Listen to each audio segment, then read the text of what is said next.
It is the future, and humans have come to believe that consciousness, or mind, is not a function of embodied brains, but is actually an indivisible property of the universe at large, present in every moment of space-time and the matter which occupies it.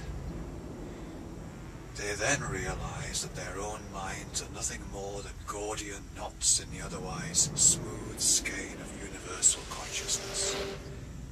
That their separate thoughts, ideas, dreams, hopes and fears are simply distortions in the one great mind at large, caused by localized neurological entanglements.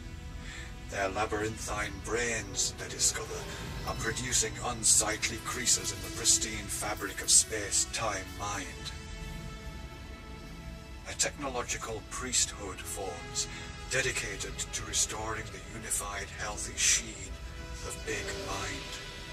A priesthood whose holy scriptures are made up of the works of Sagan, Watts, Bohm, Krishnamurti and Wilbur.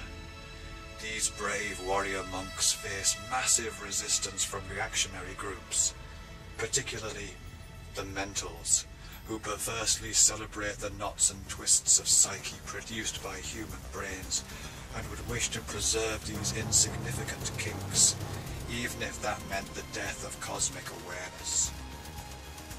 As a final resort, the spiritual technicians of universal consciousness build a device they call the comb, beneath the ground on the Swiss-Italian border.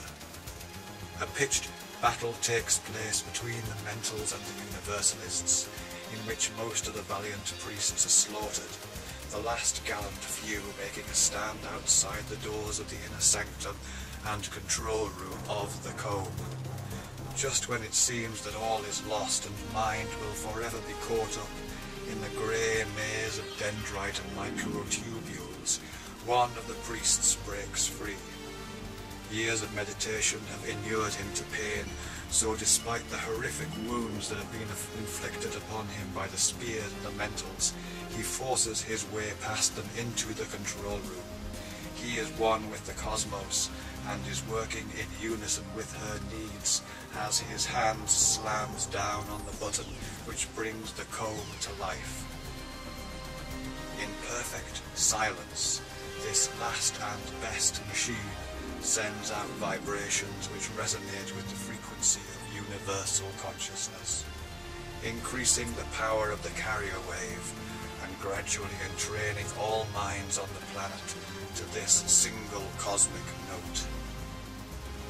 Immediately, the clamour outside is quieted as mentals and universalists alike cease their discordant conflict.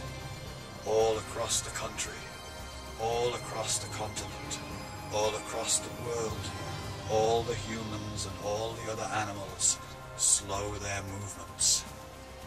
They cock their heads to one side, in unison, as if listening for the sound of an approaching train, come to take them home. The lights go on in the cosmos, as the angels sing their people to sleep.